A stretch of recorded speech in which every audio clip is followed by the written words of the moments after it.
La práctica de Qigong parado o Qigong estático, mal llamada la estaca parada, porque nada debe estar así como estacado o trabado, comprimido, y también mal llamada meditación estática, porque no es una meditación, es un trabajo de Neigong, o podría ser en un nivel muy avanzado, una forma de meditación pero muy avanzado.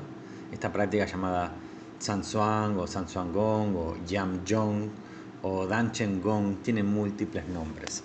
Bien, esta práctica de pie que puede organizar el tejido conjuntivo, estabilizar la tensión en el cuerpo, abrir el cuerpo mediante direcciones de intención, alinear la estructura esquelética, regular la respiración, bajar el centro de gravedad, estabilizar el ritmo como autónomo, ¿no? De homeostático. Puede cultivar el proceso de refinamiento de la atención, de la conciencia propioceptiva, y con el tiempo el cuerpo-mente se vuelve más como coherente, ¿no? El chi y la sangre circulan mejor y el chi y el shen se armonizan. Bueno, excelente. Estas son transformaciones significativas que aumentan como la resiliencia y fortalecen el recipiente de algún modo. He experimentado estos cambios a lo largo de años y los he observado en innumerables estudiantes. Y sin embargo, todo esto opera de cierta manera y nada de ello funciona como una garantía mecánica de un resultado o realización extraordinaria. Los clásicos taoístas advierten repetidamente contra la confusión entre la cultivación y la adquisición, porque mucha gente habla de cultivación como pensando sumar chi o habilidades. En el Tao Te Ching leemos que cuando se pierde el Tao aparece la virtud y cuando se pierde la virtud aparece la benevolencia. El significado es sutil pero técnicamente claro. Cuando una cualidad se convierte en objeto de persecución, su naturaleza espontánea se desplaza y su expresión natural se transforma en una conducta construida. El mismo principio se aplica al poder interno. Cuando el chi es tratado como algo que uno debe asegurarse, su gesto y su despliegue orgánico quedan subordinados a ideas conceptuales de poseer. Cuando la práctica se vuelve transaccional, disciplina a cambio de habilidad, el entorno interno se contrae, la intención va a contraer la energía. Cada sesión es evaluada, las sensaciones son medidas, el progreso calculado y surge la comparación. Y una suerte de autoexigencia también. En esta atmósfera el cuerpo se tensa alrededor de las expectativas. Expectativas, esto es en detrimento total de toda práctica espiritual, expectativa de cualquier tipo, de algún modo se podría decir. El estar apegado al fruto de la acción sería, para la terminología del Bhagavad Gita. El practicante puede parecer disciplinado, pero la motivación subyacente perturba la misma alineación que intenta desarrollar. He visto este patrón repetirse de manera casi inevitable, incluso en mí mismo. Los modelos lineales provienen del intelecto porque prometen como una inevitabilidad. Repite esta técnica el tiempo suficiente y el resultado te será garantizado. Esta lógica funciona para sistemas mecánicos, pero el organismo humano se despliega según principios diferentes, mucho más volátiles, más indeterminados. El desarrollo es cíclico más que acumulativo. La sensibilidad puede aumentar y luego retroceder. La estabilidad puede profundizarse sin que surjan signos físicos o fenómenos visibles. Los periodos de intensidad suelen ir seguidos de etapas de aparente opacidad o simplificación. La maduración muchas veces se expresa como una mayor, como algo de ordinario, como ser más ordinario, pero en el sentido de simple también, no como un espectáculo energético teatral. Quizás no sea lo que la gente quiere oír, pero es lo que he observado que ocurre. El entrenamiento interno clásico nunca presentó al Neigong como en búsqueda de adquisición de poderes. Esa es una interpretación moderna. En su lugar describió un proceso de ordenamiento mediante lo cual los tres tesoros, el Yin, el Qi y el Shen, se regulan y evolucionan. Cada refinamiento surge de la coherencia estructural, no de la ambición por capacidades mágicas. Las técnicas establecen las condiciones. Luego, se decía que el propio Tao determina los resultados que deban surgir. El papel del entrenamiento disciplinado es volver utilizable el recipiente del cuerpo. Es como estar disponible a que el Tao decida qué es lo que va a pasar, algo así. Cuando la alineación es correcta, cuando el centro de masa está adecuadamente orientado, ordenado y la respiración se asienta en el dantian inferior, el sistema se vuelve capaz de niveles más profundos de integración sutil. La aparición o no de manifestaciones energéticas inusuales siempre fue considerado como algo secundario, incluso a veces un desecho. De hecho, los practicantes más estables que he conocido muestran muy poca dramatización o despliegue de eso extraordinario. Su chi se mueve de manera relativamente uniforme, el corazón permanece estable y su conducta relajada refleja una armonía y una alegría natural. Nada extraordinario necesita ocurrir a su alrededor para que el desarrollo sea genuino. Cuando la fascinación por los fenómenos se relaja, la práctica cambia y se vuelve mucho más profunda. La postura de pie se convierte en una indagación sobre las condiciones internas, en una genuina cultivación y un dejar ser de las cualidades sutiles, no en la búsqueda de experiencias. La respiración pasa a ser regulación, no manipulación deliberada. La meditación surge desde la facilidad, desde el descanso, no desde la rigidez técnica. El esfuerzo permanece, pero ya no está impulsado por una inseguridad, ni por expectativas, o por una promesa, o algún secreto oculto en el futuro. En esta etapa, el desarrollo deja de parecerse a una escalera y se asemeja más a la cultivación en su sentido auténtico. Se prepara la tierra, se regula el agua, se mantienen las condiciones para que el crecimiento surja con los principios naturales, incluso alineándose con los ciclos mayores de los cielos y de la naturaleza. No puede imponerse por deseo. Emerge cuando la interferencia disminuye o desaparece. Y a esto me refiero es que la integración cuerpo-mente requiere pasar por un proceso de reconocer que la mente y el cuerpo están como en choque, en interferencia, están en disonancia. Y esto generalmente es porque la mente está más enredada en fantasías y como queriendo imponer cosas al cuerpo, como ciertas expectativas que perturban su chi. La ilusión de acumulación lineal se disuelve cuando se reconoce que el trabajo interno se despliega por armonización con el principio, no por el almacenamiento de técnicas ni la acumulación de energía. La práctica sigue siendo esencial, así como la disciplina. Lo que cambia es el abandono a ese aferramiento.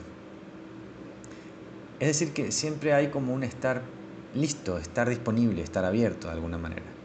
El entrenamiento se torna y vuelve hacia su centro, hacia una orientación adecuada, no hacia esas mainstream o comercialización, búsqueda de resultados o fantasías de éxito, que es mercado, ¿no? Es el reordenamiento constante del sistema cuerpo-mente para que el Yin, el Qi y el Shen se asienten en su relación armónica natural. Cuando este reordenamiento es correcto, el desarrollo procede de acuerdo con el Tao. Cuando se fuerza, se fragmenta. Cuando intentamos crearlo desde la voluntad personal, surge el desequilibrio. El practicante serio aprende a valorar la coherencia por encima del logro y la alineación por encima de la búsqueda de poderes con los cuales dominar a otros. Tanto en la tradición taoísta como en la budista existen referencias claras a las capacidades inusuales que pueden emerger a través de la cultivación. Esto es cierto, es un hecho. El budismo habla de siddhis, mientras que los manuales alquímicos taoístas registran percepciones ampliadas, capacidades de sanación, proyección de chi y otros fenómenos que surgen del refinamiento de esos tesoros internos. Esos relatos no son meramente simbólicos, describen fenómenos que pueden manifestarse como resultado de una transformación interna. Yo mismo he sido testigo de ellos en algunos de mis maestros y en practicantes también avanzados, y los he pasado también yo mismo, y los he visto durante años. Sin embargo, lo que los clásicos advierten de manera constante es el peligro de fijarse en esas capacidades, porque esa fijación genera obsesión. En el pensamiento taoísta, la realización se refiere a estar alineado con el Tao, no a la adquisición de habilidades. El Tao Te Ching nos resulta y nos recuerda que cuando algo sutil es apresado como un objeto, su esencia se altera. En el momento en que una cualidad se convierte en algo a poseer, deja de ser expresión espontánea y se transforma en una forma de falsa identidad, de apego a una falsa identidad. La literatura budista hace eco de la misma advertencia, describiendo los siddhis como posibles distracciones capaces de inflar ese ego, esa autoimagen, y crear obstáculos en los niveles profundos de realización.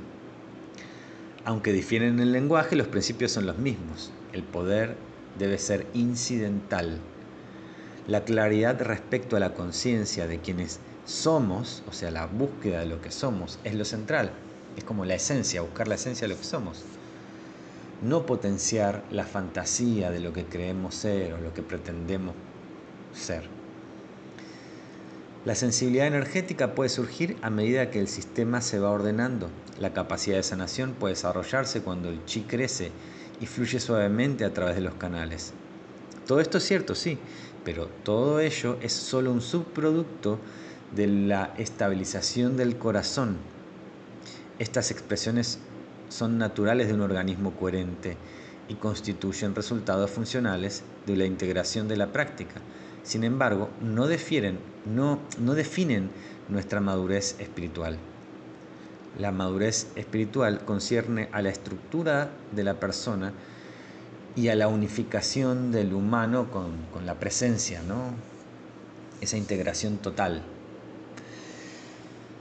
He conocido practicantes capaces de proyectar chi, influir en la energía de otros e incluso modificar la atmósfera de la sala simplemente con su presencia y pudiendo regular también la respiración o la temperatura o las sensaciones de quienes están en el espacio alrededor de ellos, con un control impresionante, y sin embargo al mismo tiempo pueden seguir siendo psicológicamente reactivos o dependientes de validación externa, lo cual es un asunto muy serio, muy importante.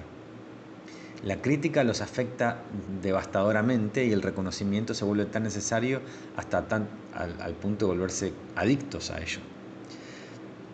Si ese reconocimiento interno no se alcanza, si uno no tiene la honestidad para ver esos patrones emocionales, pueden persistir bajo la superficie y permanecerse sin resolver.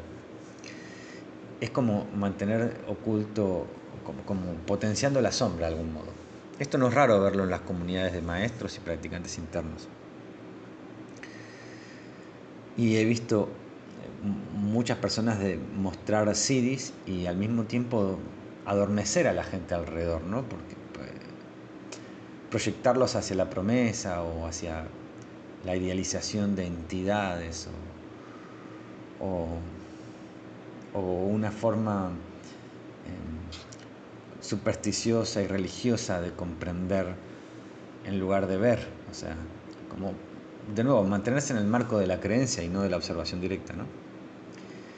Si existe inseguridad en un practicante o incluso en un maestro, el desarrollo energético puede intensificar ese desequilibrio. Recuerden, si las emociones estas no resueltas o este self empieza a potenciarse, manifestando esa reactividad emocional, la amplificación energética va a distorsionar más energía, generando problemas psicológicos serios. El despliegue externo puede parecer refinado, mientras que las estructuras internas en realidad son muy inestables. Y he observado esta dinámica muchas veces en distintos practicantes. Por esta razón, la cultivación clásica nunca equiparó la capacidad energética con la acumulación, con una culminación en el proceso. No es el fin. El Neigong implica ir hacia adentro y encontrar la naturaleza interna del ser. Requiere examinar la motivación sin autoengaño. El autoengaño es el mayor enemigo de la práctica espiritual. Debe haber una coherencia entre la palabra, la acción, la intención y una suerte de simpleza o clara forma de traducir la experiencia también. Es como una forma también de humildad que subyace en la persona, como un mostrarse tal cual es, de alguna manera. Y el taoísmo clásico pone énfasis en esta estabilidad y en la integridad, con respecto a cómo gano mi sustento, si soy una persona íntegra, ¿no?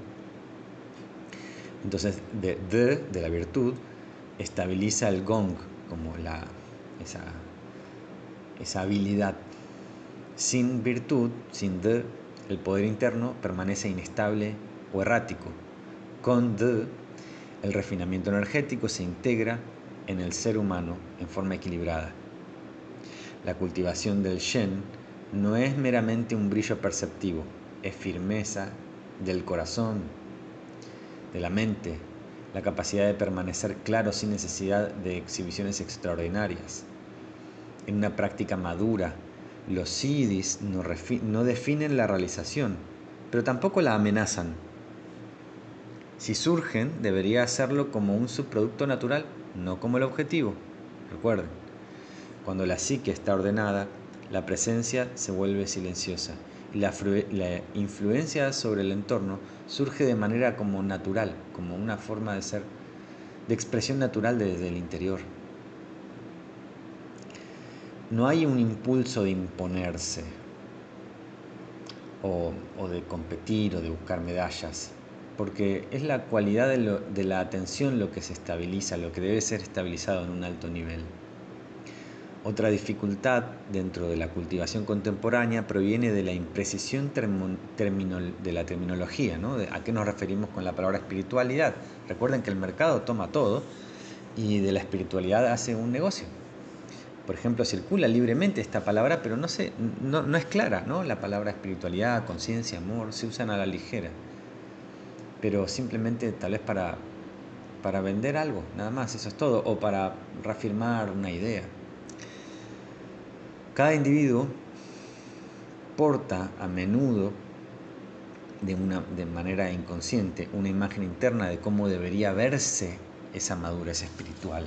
Y muchas veces estas imágenes que tenemos de cómo es un maestro espiritual, eso es algo que nos dijeron, es algo que vimos en Hollywood. Esa imagen se convierte en una medida invisible, en una forma de idealización y una manera de evaluar a los sistemas, a los maestros, a los compañeros de práctica. Pero de ahí surge mucha confusión porque esas pautas que nos pusimos sobre lo que es espiritual o no es arbitrario. En gran parte de la cultura occidental, el arquetipo implícito del ser espiritual se asemeja a una especie de santidad idealizada. Se imagina un individuo espiritual como perpetuamente compasivo, libre de ira, hablando suavecito, constantemente sereno, psicológicamente impecable, debería hablar con más lentitud y mantener una ecuanimidad ininterrumpida, y ese se convierte en un estándar implícito y cualquier desviación se interpreta como una carencia. Y he encontrado esta proyección innumerables veces en todo tipo de personas, en estudiantes, en occidentales, en orientales. Es el juego como de la proyección, pero basado también en una no definición clara de lo que es el camino espiritual o los signos, y tampoco un no reconocimiento de los clásicos de la tradición, de las descripciones y los signos y señales y cosas a observar. Los seres humanos siguen siendo seres humanos independientemente de cualquier logro espiritual. La ira no desaparece por la cultivación. La intensidad del carácter no se disuelve porque el yin se refine o que el chi se fortalezca. Los rasgos de la personalidad no se evaporan por el contacto con el shen. Lo que cambia cuando el desarrollo es genuino es la relación con esos movimientos, es el lugar que toma esas energías. La reactividad se vuelve menos compulsiva, la identificación disminuye, se disuelven los fanatismos, no se persiguen fantasías. La conducta se vuelve proporcionada en lugar de exagerada. La ira puede surgir, pero no gobernar. La tristeza puede sentirse, se saborea, pero no se fija, no se queda adherida, no arma identidad, ¿no? Por eso no desestabiliza el centro del ser, ni la relación con la existencia.